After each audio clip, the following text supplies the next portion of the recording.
안녕하십니까? 사랑, 희망, 생명을 전하는 복음방송 진리의 뜰입니다. 자, 이제 오늘은 44장 참된 표적입니다. 오늘의 이 본문은 이제 예수님께서 지난번에 어디 가셨습니까? 두로와 시돈 지역에 가셔서 한 여인의 딸을 고쳐주셨습니다. 오늘은 예수님께서 이 두로와 시돈 지역을 지나서 어디로 오셔서 일을 하시냐면 이쪽이 이제 데가볼리 지역입니다. 예수님께서 첫 번째, 두 번째, 세 번째, 네 번째 유월절에 돌아가신다고 말씀을 드렸죠. 세 번째 유월절에는 이 유대인들의 배척 때문에 예루살렘에도 데려가지 못하셨어요. 그리고 이제 예수님의 사역이 지도자들 중심의 사역에서 민중 사역에서 세 번째 유월절 근간에는 이제 제자 훈련 사역으로 하시면서 유대인들에게 유대 지역에서도 배척을 당하시고 갈릴리 지역에서도 배척을 당하셨기 때문에 세 번째 유월절을 지나시고 난 이후에는 예수님의 오병이어 사건 이후에 예수님의 인기가 급격하게 떨어졌기 때문에 더 이상 유대인 거주 지역에서는 일하지 못하셨어요. 이방인들 지역으로 다니셨습니다. 그래서 지난번에 그 귀신 들린 딸을 고쳐준 것도 이 페니키아, 베니게 지역이었던 두로와 시돈 지역에 이제 가셔서 고쳐주신 거고요. 오늘의 이야기는 어디에서 있었던 이야기냐면 바로 이쪽 두로와 시돈을 지나서 어디로 가셨다고 되어 있습니까? 데가볼리 지방으로 오셨다고 그랬죠. 그래서 여기가 이제 베니게 지역에 두로와 시돈이 있는 거고요. 이쪽 데가볼리라는 지역명에 거라사라는 도시가 있는 겁니다. 여러분 거라사 하면 생각나시는 무슨 일 있었죠? 광인에 있었던 그 9개월 10개월 전에 이제 예수님께서 가셨다가 돼지떼가 몰살하는 것을 보고 발도 못 묻히고 가라고 해가지고 이제 거절당하고 왔던 그 지역에 한 10개월 후에 이제 다시 방문하는 이야기가 이제 오늘의 이야기입니다. 근데 여러분들 그 당시에는 예수님께서 문전박대를 당하셨잖아요. 그렇죠? 돼지떼 몰살하는 걸 보고 이분이 여기 계시다가는 금전적인 손실이 너무 크겠다. 그래서 이 거라사 주민들이 예수님께 간청해서 떠나달라고 했기 때문에 이곳을 떠난 거예요. 근데 오늘은 이곳에 가셨을 때 사람들로부터 열광적인 환영을 받는 모습을 보게 됩니다. 너무 딴판인 상황이 역전되는 모습을 보게 됩니다. 예수님의 소문을 듣고 엄청난 사람들이 예수님의 말씀을 듣고자 몰려들었다라고 되어 있어요. 10개월 전에는 가라고 했던 사람들이 왜 10개월 만에 예수님을 이렇게 환영하고 거라사에 있었던 모든 사람들이 예수님 앞으로 이렇게 4,000명이나 되는 사람들이 장정만 4,000명이거든요. 10,000명이 될지 20,000명이 될지 모르는 수많은 사람들이 모여든 거예요. 그냥 하루 이틀 있었던 것이 아니고 여기 보면 3일 동안 계속 구주 곁에 모여서 자면서까지도 떠나지 않고 예수님의 말씀을 들으러 사람들이 몰려드는 모습을 보게 됩니다. 그러면서 자면서까지 종일토록 그리스도의 말씀을 듣고 그의 하시는 일을 보고자 열망하였다. 여러분 어떻게 이렇게 10개월 만에 상황이 반전되었을까요? 어떤 이 사이에 무슨 일이 있었을 것 같으세요? 여기에 보면 반전의 이유가 있습니다. 괜히 그랬던 것이 아니고 이곳에서 놓고 갔던 2명 있지 않습니까? 그 광인이 예수님 따라가려고 했을 때 아니다 너는 돌아가서 네가 보고 들은 것을 사람들에게 전하라 하고 했던 그 2 광인들의 증언이 이 사람들을 그 자신들의 예수님을 만난 것들을 증거할 때 사람들의 마음속에 어떤 욕망이 일어났다고요? 예수님을 보고 싶은 욕망이 일어났다. 여러분들 이 광인들이 이 거라사 지역에서 사람들에게 잘 알려진 사람들이었을까요? 잘 몰랐던 사람이었을까요? 아마 아주 요주의 위험 대상이지 않았겠습니까? 공포의 대상이기 때문에 이 광인을 모르는 사람은 아마 없었을 거예요. 그런데 이 광인이 온 사람의 공포의 대상으로서 악명 높았던 이 사람들이 180도로 변한 모습을 보면서 사람들의 마음속에 어떤 마음이 드는 거예요? 야, 도대체 예수라는 사람이 누군데 아무도 고칠 수 없었던 이 사람을 이렇게 멀쩡한 사람으로 고쳤을까? 그곳에 있었던 예수님을 쫓아보냈던 사람들의 마음속에 이 예수를 보고 싶은 갈망이 일어났다라고 되어 있습니다. 근데 아무리 보고 싶다 할지라도 시간이 없으면 예수님을 볼 수가 있을까요? 없을까요? 없겠죠. 근데 중요한 거는 실업의 여파가 있었다는 거예요. 돼지떼가 어떻게 됐습니까? 다 몰살됐잖아요. 이 사람들이 사실은 굉장히 먹고 사느라고 바쁜 사람들이었거든요. 예, 그래가지고 눈만 뜨면 돼지떼를 키워가지고 로마 군인들에게 납품하느라고 뭐 영적인 것을 돌아볼 시간이 없었던 사람인데요. 그 돼지떼가 몰살하는 바람에 온 마을이 한꺼번에 실업자가 돼버린 거예요. 예, 그러다 보니 눈에 보이는 대로 정신없이 살아가던 인생에서 인생은 무엇일까라는 의문을 갖게 되고 이들이 이렇게 예수에 대한 이런 얘기를 해줬을 때 그분이 누굴까 하는 보고 싶은 마음과 볼 수 있는 여유가 생겼다는 거예요. 여러분 생각에 우리 눈에 보이는 어떠한 우리의 삶에 겪어지는 일들, 그것이 고난 같고 큰 손실 같고 우리의 삶을 무너뜨리는 절망 같은 상황이라 할지라도 여러분 잊지 마셔야 될 거는 하나님께서 그것을 통해서 우리의 삶을 인도하시고 가장 좋은 길로 이끄시는 하나님의 섭리라는 거예요. 믿으십니까? 하나님의 백성에게는 우연이라는 게 있을까요? 없을까요? 없습니다. 예, 그래서 이것이 선악간의 대쟁투의 굉장한 치열한 작전 싸움이에요. 사탄은 그냥 나갈 수도 있었지만 사람들로 하여금 예수님을 거절하게 만들어서 금전적인 손실로 예수님을 거절하게 만들기 위해서 돼지떼를 안테 들어가게 해달라고 요청했지만 주님께서는 그보다 한 수 더 위셨던 거예요. 그러셔서 그저 그 사람들의 마음속에 예수님을 거절하는 데서 거기서 그냥 끝난 것이 아니고 10개월 뒤에 역으로 더 주님을 보고 싶어하는, 여러분들 재물이 있는 곳에 마음도 있지 않겠습니까? 이 소문이 엄청난 금전적 손실이기 때문에 사람들의 머릿속에 굉장히 깊은 인상으로 남았을 것입니다. 그랬는데 이것과 연관돼 가지고 예수님을 그만큼 더 보고 싶은 욕망을 만들게 했고, 예수님께서 이것을 통해서 이제 다시 돌아왔을 때 예수님을 받아들이게 하셨다는 거. 이제 그러한 연유로 이제 이곳에서 예수님께서 하루 종일 3일 동안 밤낮을 계속 말씀해 주시는 모습을 보게 됩니다. 도무지 가지를 않는 거예요. 근데 여러분들 이 기적은요, 오병이어의 기적이 있고요. 다시 이거는 마태복음 15장에 나오는 얘기인데요. 이거는 칠병이어의 기적입니다. 성경에서 대부분의 사람들이 보리떡을 먹이셨던 기적은 주로 어떤 기적이라고 알고 있습니까? 오병이어의 기적이죠. 여러분 칠병이어의 기적이 있다는 거 알고 계셨습니까? 네. 별로 모르는 사람도 많아요. 네, 왜냐하면 거의 오병이어의 기적만 유명하기 때문에. 근데 이 오병이어의 기적과 칠병이어의 기적은 굉장히 유사한 기적인데요. 왜 주님께서 똑같은 기적을 이렇게 반복하셨을까요? 요는 이래요. 물고기와 떡을 가지고 많은 사람을 먹였다. 이런 기적의 측면에서는 두 기적이 똑같은 내용을 갖고 있습니다. 그런데 조금 다른 게 있어요. 두 기적 사이에 뭐가 다른지 아십니까? 두 기적의 다른 점. 오병이어가 있고요. 칠병이어가 있습니다. 이거는 떡 5개와 물고기 2마리로 5,000명을 먹였고요. 이거는 떡 7개와 물고기 2마리로 4,000명을 먹이셨습니다. 그거 말고 또 다른 게 있을까요? 네, 이거는요, 유대인을 위한 기적이었어요. 벳세다라는 지역은 유대인 지역이었고요. 대상이 유대인을 대상으로 한 거고요. 이 칠병이어의 기적은 대상이 누구라는 걸 이방인들입니다. 이 거라사 지역은 이제 이방인들을 위한 기적이었고요. 네. 그리고 또 뭐가 다를까요? 네, 여기는 12광주리가 남았고요. 여기는 7광주리가 남았다고 되어 있어요.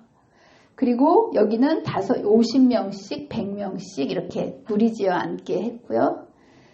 여기는 또 한 개 다른 게 있다면 이 오병이어의 기적은 그저 하루 굶었을 때 주신 기적이고요. 이거는 3일을 굶었을 때 주신 기적이에요. 네, 이제 이런 게 다른데 여러분 생각에는 왜 이 기적을 반복해서 이렇게 주님께서 일으키셨을까요? 생각 안 해보셨죠?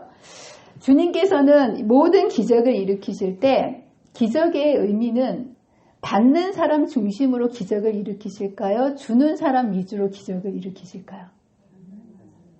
주님께서는 이 모든 기적을 받는 사람의 눈높이에 기적을 일으키십니다. 그래서 이 기적은 굉장히 유사한 것 같지만 대상이 다르고요. 여기에 숫자가 달라지는 것은요. 여기서 나오는 12이라든가 50이라든가 100이라는 숫자는 유대인들에게 익숙한 숫자라는 거예요. 그리고 여기에 나오는 4라든가 7이라든가 숫자는 헬라인들에게 익숙한 숫자였기 때문에 기적을 베풀 때 주님께서는 그 받는 사람들이 거부감 없이 익숙할 수 있는 그러한 것들로 기적을 베푸시고 그것을 통해서 하나님을 믿도록 만드셨다는 거예요. 각 나라마다 문화적으로 좋아하는 숫자, 좋아하는 색깔들이 다 다르지 않습니까? 우리나라 사람들은 무슨 숫자를 좋아합니까? 흰색? 우리나라 흰색 좋아하죠. 중국 사람한테 흰색 봉투에다가 돈 주면 어떻게 될까요? 네, 엄청 싫어요. 큰일 나. 흉을 부른다고 생각해요. 그래서 흰색 봉투나 흰색 운동화 이런 걸 선물로 주면 큰일 납니다. 네, 이런 것처럼 각 문화마다 선호하고 또 싫어하는 그런 것들이 있는데 주님께서는 이러한 문화적 배경에 맞춰가지고 사람들에게 구원을 받아들일 수 있도록 이런 기적들을 맞춰주셨다라는 거. 정말 세심하지 않습니까? 우리 하나님께서. 그래서 이제 이런 모든 것들은 이방인을 대상으로 이제 해주시기 위해서 이렇게 하신 거고요. 이때, 무엇보다 예수님께서는 모든 기적을 행하실 때, 예수님을 과시하거나 자랑하기 위해서 한 번도 기적을 행하신 것이 아니라, 여러분들 예수님께서 기적을 행하시는 모든 첫 번째 목적은요. 무엇 때문에 기적을 행하신다고요? 필요에 민감하시다라는 거예요. 이 두로와 시돈에 있던 한 여인의 간절한 필요에 의해서 먼 거리를 마다하지 않고 이곳에 가신 것처럼 이곳에서도 기적을 행하실 때 그 배고픈 사람들을 불쌍히 여기시는 마음을 가지시고 이 이적을 행하셨다라는 거. 그래서 마태복음 14장에 있었던 오병이어의 기적을 행하신 것도 단 첫 번째 이유가 불쌍히 여기사. 그 배고파 하루 종일 말씀 듣고 배고픈 그 사람들에게 대한 그 배고픔을 아시는 주님께서 불쌍히 여기셨다라고 되어 있습니다. 여기에서도 마태복음 15장의 7병이어의 기적도 3일 동안이나 집을 떠나가지고 말씀을 들으면서 노천에서 자면서 얼마나 이제 기진하고 힘들지 않겠습니까? 여기 보면 내가 불쌍히 여기노라 길에서 기진할까 하여 굶겨 보내지 못하겠노라. 주님께서는 우리의 영적인 필요에도 민감하시지만 우리의 육적인 필요에도 어떻게 하신다고요? 민감하신다라는 거예요. 그래서 여러분들이 배고플 때나 슬플 때나 여러분의 삶 속에 모든 느껴지는 여러분들의 아픔과 고통들은 주님께서 그것을 바라보시고 어떻게 하신다는 거예요? 불쌍히 여기신다는 거. 감사하지 않습니까? 이 땅에서 여러분 혼자 그것을 겪는 것이 아니고요. 주님께서는 항상 여러분들을 불쌍히 여기고 계신다는 거. 그래서 여기 히브리서 4장 15절에 분명히 우리에게 있는 대제사장은 우리의 연약함을 동정하지 못하실 리가 아니요. 우리의 모든 일에 똑같이 시험을 받으신 이로되 죄는 없으시니라. 우리의 모든 것들을 공감하시고 도와주시기를 원하시는 분이 늘 우리 곁에 있다라는 사실을 여러분 기억하시고 여러분 우리의 은혜의 보좌 앞으로 담대히 매 순간 나아갈 수 있는 저와 여러분이 되시기를 간절히 바랍니다. 두 번째는 제자훈련입니다. 여러분 이 세 번째 단계에서는 예수님께서 끊임없이 이 땅에 놓고 가실 제자들의 훈련을 위해서 집중하신다고 제가 말씀드렸죠. 제자들이 복음을 땅끝까지 전해야 되는데 제자들에게는 뭐가 있다고요? 편견이 있다라는 거예요. 누구에게만 복음이 한정되어진다는? 유대인에게만. 이건 정말 넘을 수 없는 벽이었어요. 주님께서는 그것을 깨트리시기 위해서 수로보니게를 방문하셨던 거고 말로는 안 되는 거예요. 그래서 두 번째로 여기에 가셔서 제자들로 하여금 땅끝까지 이방인들에게 복음을 전할 수 있는 이 편견을 제거하시기 위해서 이제 여기에서 모두가 하나라는 것을 가르쳐 주시기 위해서 이제 말씀하시는 모습을 보게 됩니다. 그래서 이제 제자들을 가르쳐 주시기 위해서 여기에 예수님께서 제자들에게 이렇게 요구하십니다. 제자들을 불러 이르시되 내가 우리를 불쌍히 여기노라. 이들이 길에서 기진할까 하여 굶겨 보내지 못하겠노라. 이렇게 말씀하십니다. 이 얘기는 뭐예요? 너희들이 먹을 것을 좀 줘라. 이 얘기 아니겠습니까? 그랬을 때 이제 제자들이 뭐라고 대답을 했어야 되겠습니까? 이럴 때. 예수님이 이렇게 말씀을 하시면. 떡을 어디서 구합니까? 이렇게 하면 돼요? 안 돼요? 이 사건은요, 오병이어 사건하고 얼마 되지 않아서 일어난 사건이에요. 오병이어 사건이 마태복음 14장 아니겠습니까? 예, 근데 이거는 마태복음 15장이에요. 그러니까 얼마 되지 않은 사건이기 때문에 이미 이들은 한번 학습을 하지 않았습니까? 그렇기 때문에 예수님께서 질문했을 때 정답을 얘기했어야 됐어요. 뭐라고 정답을 얘기했어야 됐을까요? 주님께서 생명의 떡이시니까 주님께서 해결해 주셔야지요. 주님께서는 이 답을 기대하시고 말씀하신 거예요. 근데 이들은 또 뭐라고 얘기합니까? 또 너무 현실적인 대답을 하는 거예요. 빌립도 500데나리온이 있어요. 이런 얘기를 했는데 여기서 보면 우리가 광야에 있는데 이런 무리가 배부를 만큼 떡을 얻으리까?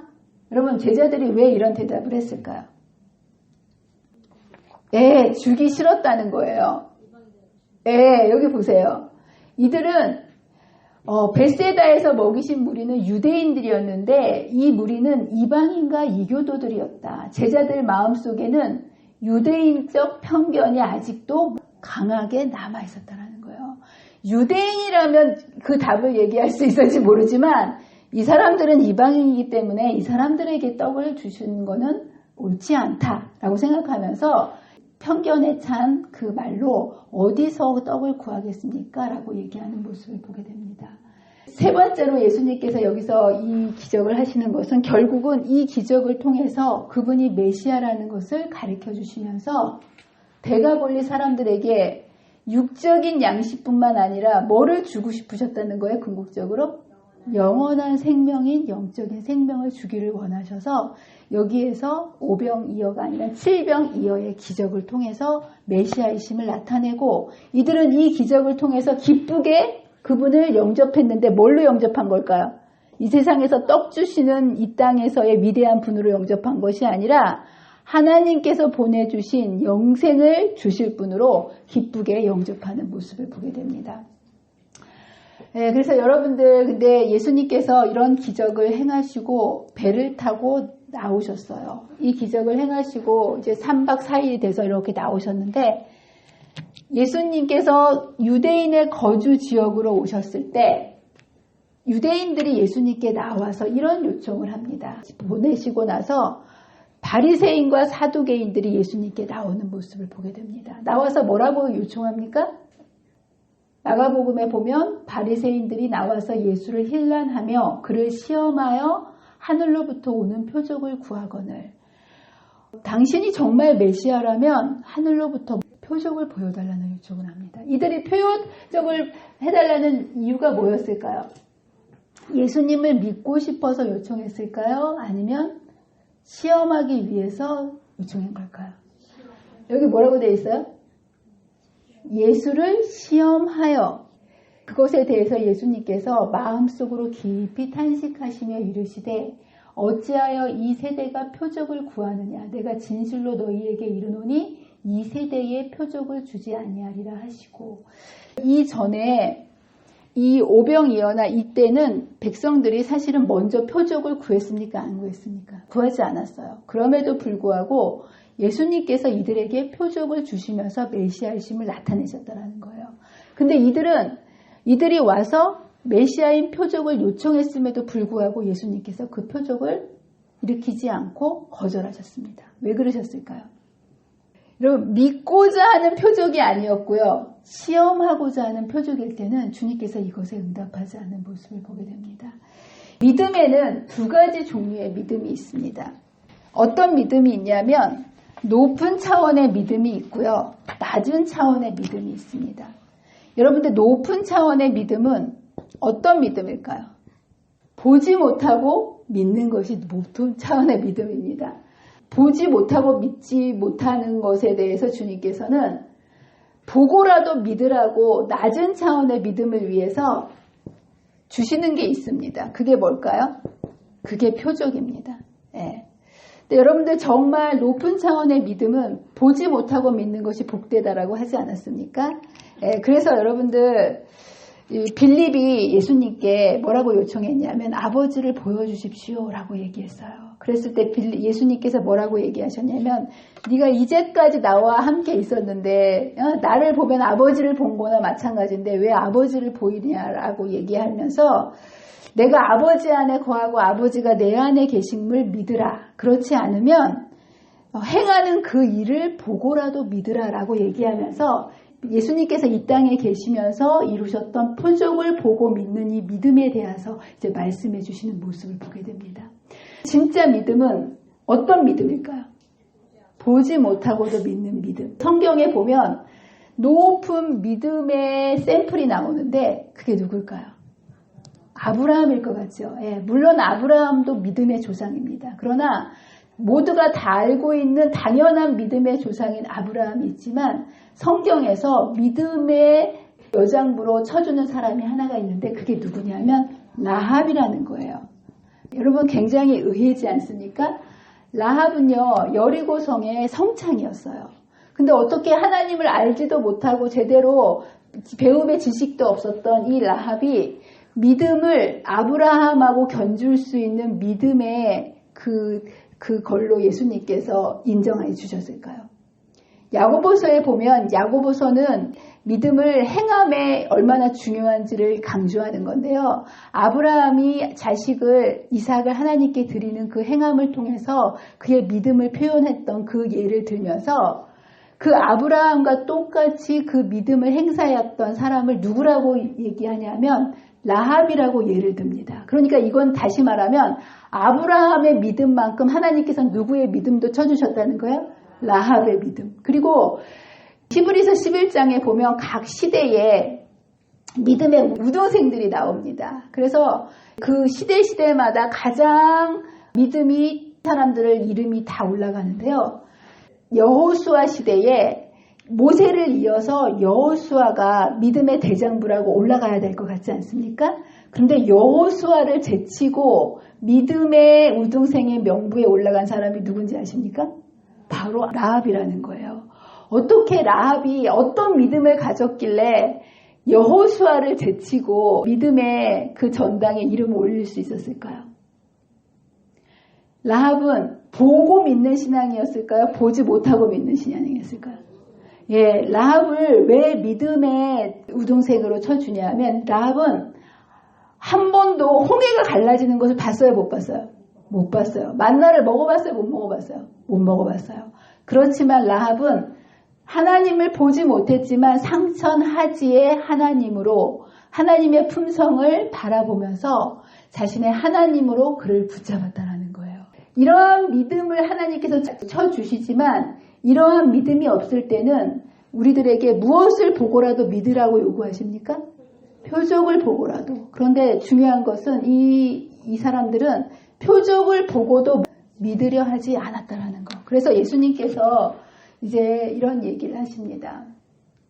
그들은 이와 같은 표적을 예수께 요구했다. 그러나 유대인들이 필요로 하는 것은 사실은 표적이 아니고 외적인 증거로는 사실 믿고자 하는 마음이 없었기 때문에 이들에게 표적을 보여줬다 할지라도 이들이 믿었을까요? 안 믿었을까요? 믿지 않았다라는 거예요. 그래서 여기 뭐라고 얘기하냐면 그들에게 필요한 것은 지적 계몽이 아니라 영적인 혁신이었다. 여러분 지적 계몽은 뭐고 영적 혁신은 뭘까요? 우리가 하나님을 믿는 데 있어서 여러분들이 똑똑한 지식이 도움이 될까요? 안 될까요? 여러분 아무리 지적으로 똑똑한다 할지라도요. 세상적인 것들을 깨닫을 때는 아는 것만큼 보인다라고 얘기합니다. 그렇지 않습니까? 예, 많은 지식을 가진 사람들이 더 많은 것을 습득하는 게 세상의 지식입니다. 그러나 영적인 것에 있어서는 아무리 똑똑하고 출중한 두뇌를 가졌다 할지라도 이것을 통해서는 영적인 것을 믿음을 깨달을 수 없다라는 거예요. 그러면 지적 계몽이 아니라 뭐가 필요하다라는 거예요? 영적인 혁신이라는 거예요. 영적인 혁신을 통해서만 믿음의 눈이 띄어질 수 있는데 여러분 생각에는 이 영적인 혁신이 뭘까요? 새로운 마음이 필요하다는 거예요. 새로운 마음이. 예, 이거는 어떠한 지식으로 깨달아지는 것이 아니라 내가 알고자 하는 겸손하고 애통하고 상하고 가난한 심령, 이 영적인 이 갈급한 마음이 없고서는 이 영적인 것을 알아볼 수도 없는 모습을 보게 됩니다. 그래서 여기 보면 예수께서는 진리에 대한 지각과 인식은 지성보다는 마음에 더 의존한다고 말씀하셨습니다. 이게 바로 영성이죠. 그렇죠? 예? 그리고 이 진리는 은혜의 역사를 통하여 받아들여져야 된다. 성령의 은혜를 통해서만 우리가 영적인 것들을 믿음으로 받아들일 수 있다고 이제 말씀해 주시는 모습을 보게 됩니다. 거라사 주민들과 유대인들의 차이점이 뭐였을까요? 여러분 거라사 주민들은요 이방이었지만 종일토록 밖에서 자면서까지 그리스도의 말씀을 듣고 그가 하시는 일을 보고자 열망하는 마음이 있었다는 거예요. 근데 바리새인들의 마음속에는 그런 마음이 있었을까요? 없었을까요? 여기는 많은 것들을 알고 있었어요. 그렇지 않습니까? 바리새인들은 정말 성경에 정통한 사람들이었고요. 모세 오경과 이 역사의 모든 것을 알고 있었던 사람들이었어요. 그런데도 불구하고 그들이 메시아로 오신 예수님을 알아보지 못했던 것은 그들은 예수의 사명이 성경의 말씀을 성취짓고 있음을 알고자 하지 않았다는 거예요. 여러분들은 이 시간 여러분의 마음속에 내가 알고자 하는 갈망이 있는가? 내 마음속에 진리에 대해서 알고자 하지 아니하는가? 이걸 여러분들이 확인하셔야 돼요. 교회 열심히 왔다 갔다 하시는 것도 중요하지만 정말 거라사 주민처럼 그분이 하는 일을 정말 간절한 마음으로 알고 그분을 받아들이고자 하는 마음이 있는가? 아니면 알고자 하지 아니하는 그런 마음으로 살아가는가? 이 신앙의 태도가 정말 중요한 모습을 보게 됩니다. 근데 왜 한쪽은 그렇게 알고자 하는 마음이 있고 여기는 왜 알고자 하는 마음이 없었을까요? 무엇 때문에 그랬을까요? 성경에 이것을 뭐라고 얘기하냐면 외식 때문이라고 얘기합니다. 여러분 외식이 뭐예요? 한마디로 외식이 뭘까요? 겉과 속이 다른 게 뭐냐면 외식입니다. 그래서 주님께서 이 거라사 지역에서 떠나가시면서 배를 타고 제자들에게 하신 말씀이 뭐냐면 바리새인들의 누룩 곧 외식을 주의하라 이렇게 얘기하면서 떠나가셨어요. 그리고 한참 있다가 뭘 얘기하셨냐면 그 외식이 무엇이라고 얘기하셨냐면 누룩을 삼가하라고 얘기하셨는데 그 누룩을 뭐라고 한마디로 말씀하셨다는 거예요? 외식이라고 말씀하셨다는 거예요. 이 외식, 경건의 모양은 분명히 있는데 능력은 없는 삶을 살아가는 이게 이제 바리새인들의 대표적인 모습이었는데요. 여러분들 생각에 우리들의 마음이 있고요. 우리들의 외형이 있는데요. 우리들의 마음은요. 본성이 뭘까요? 죄입니다. 근데 여러분 생각에 우리들의 마음속에는 죄인이 아닌 사람이 하나도 없어요. 그렇죠? 그래서 우리들의 내면이 있고요. 겉모습이 있는데요. 이런 두 종류의 사람들이 있습니다. 안에는 죄로 인해서 죄의 모습을 가지고 있는데 겉은 잘 포장되어서 선의 모습을 가지고 있어요. 그리고 또 사람의 모습 속에 죄된 모습이 겉에까지 죄인의 모습으로 드러나는 겉과 속이 다 똑같이 죄인인 모습이 있습니다. 여러분 생각에 겉과 속이 다른 사람이 위험할까요? 겉과 속이 같은 게 더 나을까요? 겉이라도 선한 게 낫지 않을까요? 둘 다 죄인인 게 더 나을 것 같습니까? 정말 그렇습니까? 제 생각에는 한쪽이라도 선한 게 조금 나을 것 같은데. 예, 근데 성경은 뭐라고 얘기하냐면 외식이라는 건 바로 겉과 속이 다른 걸 얘기합니다. 이것이 굉장히 위험하다라고 얘기하면서 화 있을진저라고 예수님께서 말씀하시는 모습을 보게 됩니다. 외식이 근데 왜 무섭냐고 얘기하냐면 이 누룩이라는 게요. 이 외식을 통해 이게 외식의 특성인데요. 어떤 특성이 있냐면 굉장한 번식력과 전염성이 있다는 거예요. 여러분 누룩이 뭔지 아십니까? 이스트. 제가 지금은 빵을 잘 만들지 않지만 제가 잘하는 게 딱 한 가지가 있는데 찐빵 만드는 걸 잘 만들어요. 근데 여러분 빵을 만들 때 꼭 들어가야 되는 게 뭐냐면 이스트예요. 빵을 1kg를 만들려면 이스트는 얼마큼 넣는 줄 아세요? 아주 조금 넣어요. 1kg 빵을 만들면 밥숟갈로 하나 정도의 이스트가 들어갑니다. 요거가 들어가도 빵 반죽이 다 변할까요? 안 변할까요? 정말 조금밖에 들어가지 않았음에도 불구하고 빵 반죽 전체를 다 누룩의 성질로 변하게 합니다. 여기 보면 가루 속에 넣은 누룩은 부지 중에 온 가루를 누룩의 성질로 변화시키는 작용을 한다. 그래서 이 외식이라는 것은 사람의 삶 속에 스며들기 시작하면 사람의 마음 속에 기만적인 원칙을 속여준다는 거예요. 겉과 속이 다르게 하면서 죄된 모습을 겉포장을 너무 잘하게 하면서 저희의 교훈의 본연의 취지를 숨기고 듣는 자들의 마음에 그 원칙을 교활하게 침투하기 위하여 온갖 기회를 이용하였다라고 얘기하면서 이 죄의 속성이 엄청난 번식력을 가지고 퍼져나가는 모습을 보게 됩니다. 그래서 여러분들 조류독감이 왜 무서운 거예요? 한번 전염되면 수천 마리, 수만 마리가 다 살처분해야 되지 않습니까? 이 외식이라는 것이 나도 모르는 사이에 우리의 삶 속에 퍼져나간다는 거예요. 두 번째로 이게 위험한 것은 굉장히 속성을 변화시킨다는 거예요. 밀가루의 속성을 누룩의 속성으로 바뀌어버리는 거예요. 죄된 속성으로 변화시킨다는 거. 그래서 이 원칙은 일단 받아들인 바 되면 마치 가루 속에 든 누룩과 같이 품성에 침투하여 변화시키는 작용을 하였다. 사람들로 하여금 그리스도의 말씀을 받아들이기를 그렇듯 어렵게 만든 것이 바로 이 기만적인 교훈이었다.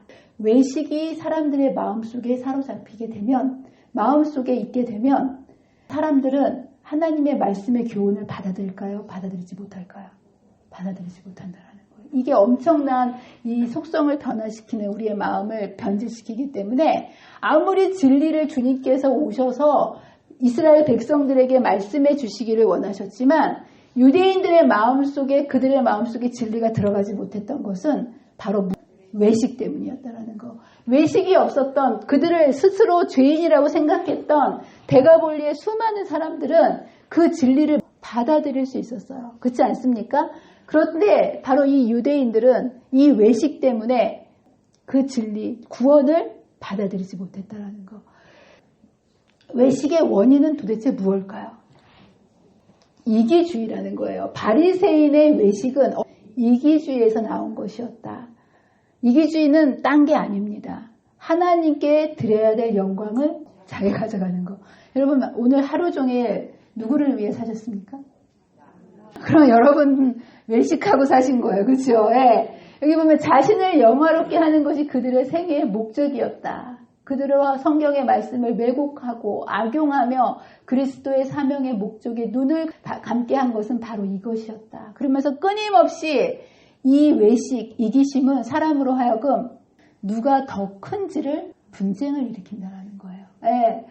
그들과 그리스도의 사이를 막고 있는 예수의 자아 희생의 사명에 몰인정하게 하고 구속의 오멸을 그토록 더디 이해하게 만든 것은 바로 이 정신이었다. 십자가의 사랑을요, 아무리 이 세상에 쏟아 부어줘도요, 사람의 마음속에 이 외식과 이기심의 문제를 해결하지 못하면 이 구속의 경륜을, 이 놀라운 십자가의 희생과 사랑을 사람이 깨달을 수 있다고요? 없다고요? 없다라는 거예요. 여러분들이 오늘 이런 놀라운 십자가의 사랑이 우리에게 끊임없이 지금 폭포수처럼 부어짐에도 불구하고 여러분의 마음속에 그것이 느껴지지 않는다면 여러분들 사랑이 문제일까요? 여러분의 마음이 문제일까요? 여러분의 마음이 문제라는 거예요. 여러분의 마음 속에서 이 이기주의, 나 중심적인 생각, 외식 잘 포장되어서 이 외식이 이게 기만적으로 이렇게 있는 이 모습이 제거되어지지 않는다면 놀라운 그 구원의 사랑이 내 안에 뚫고 들어올 수가 없다는, 이걸 이해할 수가 없다라는 거예요. 예.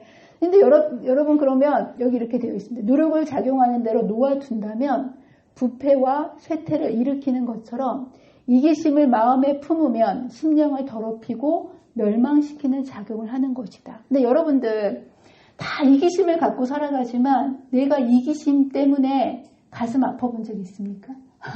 네, 정말 너무 안타까운 거예요. 이 이기심 때문에 우리의 정말 놀라운 이 구원의 빛들이 막힘에도 불구하고 하나님께서 설명하신 것보다 쉬운 길을 가고자 하여 하늘의 교훈 대신 인간의 이론과 유전을 선택하도록 이끄는 것은 이제 자기에 대한 사랑이다 라고 얘기하면서 끊임없이 이기심, 자기 중심적인 생각을 놓지 않을 때 이런 엄청난 구원의 빛이 주어진다 할지라도 우리가 그것을 깨닫지 못하는, 정말 눈을 감아버릴 수밖에 없는, 자기 중심적으로 빛을 받아들이려고 할 때 그 진리를 받아들이지 못하는 이제 이 모습을 보게 됩니다. 그렇다면 여러분들 이 이기심과 외식을 어떻게 제거할 수 있을까요?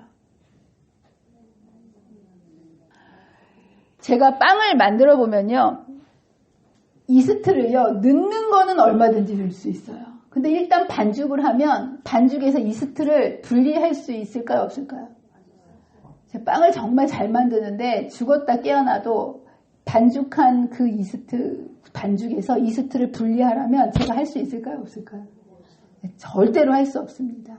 절대로 이기심이 들어가는 거 그냥 술술 들어갈 수 있어요. 근데 사람의 마음속에 있는 이 이기심을, 외식을 제거할 수 있는 거는 사람의 힘으로 할 수 있다 없다? 없다라는 거예요. 그럼 누가 할 수 있을까요? 네, 이거는 우리가 할 수 있는 게 아니에요. 여기 분명히 뭐라고 되어 있냐면 하나님의 영광을 위한 열성은, 사람은 항상 자기 중심적으로 살아가지 않습니까? 근데 사람이 하나님의 영광을 위한 열성은 사람의 마음이 아닌 거예요. 그래서 여기는 그 마음은 성령으로부터 주어진 동기이며 성령의 효과적인 역사만이 이 동기를 불어넣으실 수 있다. 오직 하나님의 능력만이 이기심과 외식을 쫓아낼 수 있다. 이 변화가 하나님의 역사하시는 표적이다. 우리가 받아들인 믿음이 이기심과 외식을 멸할 때, 그리고 우리로 하여금 하나님의 영광을 구하게 하고 자신의 영광을 구하지 않게 할 때에 우리는 그것이 바른 순서임을 알 수 있을 것이다 라고 말씀하십니다. 여러분들의 삶 속에 성령의 역사를 구해야 되겠습니까? 예, 여러분들 이 이기심과 외식 때문에 여러분들이 죄 때문에 죽는 게 아니에요. 그렇지 않습니까? 이미 십자가에서 모든 죄값을 치러 놓으셨지만 이 외식이라는 것은요 굉장히 무섭습니다. 사람이 겉과 속이 다 똑같이 죄인의 모습이면 사람은 뭐냐 하면 자신이 죄인인가를 깨닫고 예수님께 나아갈 수 있습니다. 맞습니까?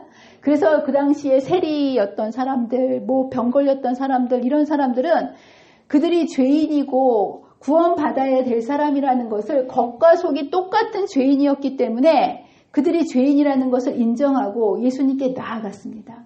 그리고 예수님께 나아갔던 모든 사람은 다 구원함을 받았습니까?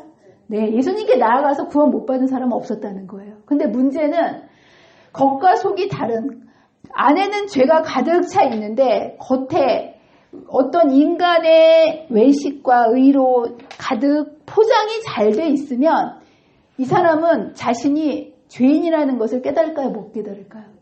못 깨달아요. 인간의 어떤 선한 것처럼 보이는 행위로 인해서 본인이 분명히 죄인인데도 불구하고 이 포장이 너무 그럴듯하기 때문에 자기도 죄인인지 모르고 남도 자기를 죄인으로 인식하지 못하기 때문에 예수님께 나아가지 못해서 죽는 거라는 거예요. 그래서 여러분들 이 외식은요 굉장히 무섭습니다. 교회 다니는 사람이 외식하기가 쉬울까요? 교회 안 다니는 사람이 외식하기 쉬울까요? 예, 교회 다니면서도 얼렁뚱땅 다니는 사람이 외식하기 쉬울까요? 정말 열심히 교회 다니는 사람이 외식하기 쉬울까요? 예, 정말 여러분들의 신앙을 할 때 바른 신앙을 해야 된다는 거예요. 우리도 알지 못하는 사이에 인간의 의, 노력, 어떤 선한 행동을 통해서 뭔가를 하려고 하는 행함으로 말미암는 의가 작동하게 되면요. 여러분들이 하는 모든 의로운 행동, 말씀 보고 기도하고 봉사하는 이런 것 때문에 열심히 하나님을 위한 그 열성으로 포장이 너무 잘 돼가지고 본인이 죄인인지를 모른다는 거예요. 그래서 정말 여러분들 이 하나님을 믿을 때 우리의 마음속에 주님께 나아갔을 때 주님께서 우리의 모습을 제대로 보여주시고 우리가 이 죄된 모습을 외식의 껍데기를 깨워주실 수 있는 분이 누구밖에 없다고요? 이거는요. 이걸 볼 수가 없다는 거예요. 예, 누구만 해주실 수 있다는 거예요? 성령께서만이. 예, 그래서 성령께서 그래서 여러분이 만약에 내가 외식을 하는가 안 하는가 이것을 알기 위해서는 내가 모든 일을 할 때 하나님의 영광을 위해서 하는가 사람의 눈을 의식해서 살아가는가 간단해요. 내가 어떤 일을 하면서 누가 나를 좀 인정해주고 봐주기를 원한다. 이것을 통해서 내가 다른 사람들로부터 좋은 평가를 받기를 원한다라는 마음이 생기면 나는 외식하고 있는 거예요. 근데 내가 하는 모든 일의 동기가 오직 예수님을 향한 영광을 위해서 내가 하고 있다. 그러면 내가 성령께서 내 마음속에 역사하고 계신다라는 거예요. 사람은요. 성령께서 역사하시지 않으면 누구나 외식의 껍질에 쌓일 수밖에 없다라는 거예요. 성령께서 이제 끊임없이 역사하시면서 이 동기를 계속 불어넣어 주실 때만 인간은 하나님의 영광을 위해서 살 수 있다라는 거. 예. 복음에서 하나님께서 주신 표적, 사람들은요, 진짜 표적은 뭘까요? 외적인 초능력적인 어떤 표적을 자꾸 구하는데 여러분 진짜 표적은 뭔지 아십니까? 예, 우리의 죄된 마음을 새롭게 해주시고 변화시켜 주시는 거. 결론은 이렇습니다. 여러분 생각에는 어떤 초능력적인 이런 능력만이 어떤 표적이라고 생각하지만 진짜 표적은 어떤 표적이냐면 사람의 마음이 변화되는 게 나 중심적에서 누구 중심적으로요? 이웃과 하나님 중심적으로 바뀌는 이것이야말로 가장 큰 이적이라는 거예요. 그래서 여기 보면 인간의 마음에 일어나는 변화, 곧 인간의 품성의 변화는 살아계신 구주께서 영혼을 구하시려고 역사하고 계심을 보여주는 기적이다. 사람은 항상 누구 중심이라는 거예요? 나 중심적이라는 거. 이게 내 뜻대로 안 되면 뭐 어떻게 되는 거예요? 화가 나고 짜증나죠. 근데 내 뜻대로 안 돼도 화가 안 나고 짜증이 안 나면 이거는 누가 역사하시는 거라는 거예요? 성령께서 역사하시는 거고 이것이야말로 참된 기적이라는 거예요. 저와 여러분의 삶 속에 뭔가 우리의 삶에 기가 막힌 눈에 띄는 이러한 표적을 구하시지 마시고 가장 큰 기적은 마음의 변화라는 거. 오늘 아침에 쓰레기 분리수거를 하는데요. 제가 목사님한테 좀 부탁을 드렸어요. 이거 좀 쓰레기 박스랑 뭐랑 좀 이제 버려달라 그러는데 보통 때는 아무 말도 없이 그냥 다 버려주는데 오늘은 이렇게 밖을 한번 내다보더니만 박스는 버릴 수 있는데 비닐하고 플라스틱은 이미 끝났기 때문에 그건 안 버리겠다는 거예요. 내가 보기에는 지금 버려도 다 버릴 수 있는데 이 박스만 버려주겠다는 거예요. 근데 제가 그 순간에 딴 때 같으면은 설득을 해가지고 지금 내려가서 해도 다 된다고 막 설득을 하고 강요를 해가지고 다 버리도 여러분들 이렇게 박스만 버리고 일주일 동안 또 비닐하고 갖고 있으면 사소한 거지만 마음이 불편하잖아요. 그래가지고 원래는 제 마음은 그런 경우에는 된다는 것을 우겨가지고 이걸 꼭 버리도록 이렇게 하는데 목사님도 그렇게 얘기할 때 제 마음속에 그러면 내가 버리면 되지. 예, 저는 오늘 아침에 기적을 경험한 거예요. 예, 그래서 목사님 박스 버려주고 저는 비닐하고 플라스틱을 따로 들고 내려가서 이렇게 버리고 들어오면서 야, 이 상황 속에서는 원래 내가 좀 화가 나고 내 말을 들어주지 않은 것에 대해서 좀 불편해야 되는데 이것에 대해서 전혀 그런 마음이 없었다라는 걸 제가 이렇게 느끼면서 야, 삶에 있어서 우리가 큰 거 갖고 마음 상하는 거 아니지 않겠습니까? 그런데 성령께서 우리의 마음속에 역사하실 때 크던 작던 우리의 마음속에 상대방을 인정하고 존중하고 배려할 수 있는 이런 마음을 경험하게 해주시는 이런 하나님의 놀라운 이적들을 경험하면서 우리가 큰 거 같고 마음 상하고 한 것도 아니고 이렇게 불편한 게 아닌데도 불구하고 늘 그것 때문에 부딪히지 않습니까? 여러분의 삶 속에 이러한 기적들을 많이 경험하게 되시기를 간절히 바랍니다. 그리고 이것이 어떤 눈에 보이는 표적보다 가장 큰 기적이라고 여러분의 마음속을 변화시켜 주시는 성령의 놀라운 은혜를 날마다 경험하시고 여러분의 마음을 주님께 드리게 되시는 저와 여러분이 되시기를 간절히 바라면서 말씀을 마치도록 하겠습니다. 기도하겠습니다. 감사하신 하나님 아버지, 우리 인간은 죄된 마음을 가지고 뭔가 표적을 구하는 삶을 살아갑니다. 그러나 주님께서는 우리들에게 눈에 보이는 표적이 아닌 눈에 보이지 않지만 영원한 하나님을 품성을 통하여 바라볼 수 있는 영적 믿음을 갖기를 원하십니다. 그러나 우리 안에 있는 깊은 뿌리를 내리고 있는 외식과 이기심이 늘 우리의 마음속에 불편함과 그리고 우리의 마음을 상하게 할 때가 많이 있습니다. 이러한 외식과 이기심을 성령님을 통해서 제거해 주시겠다고 약속해 주셔서 감사합니다.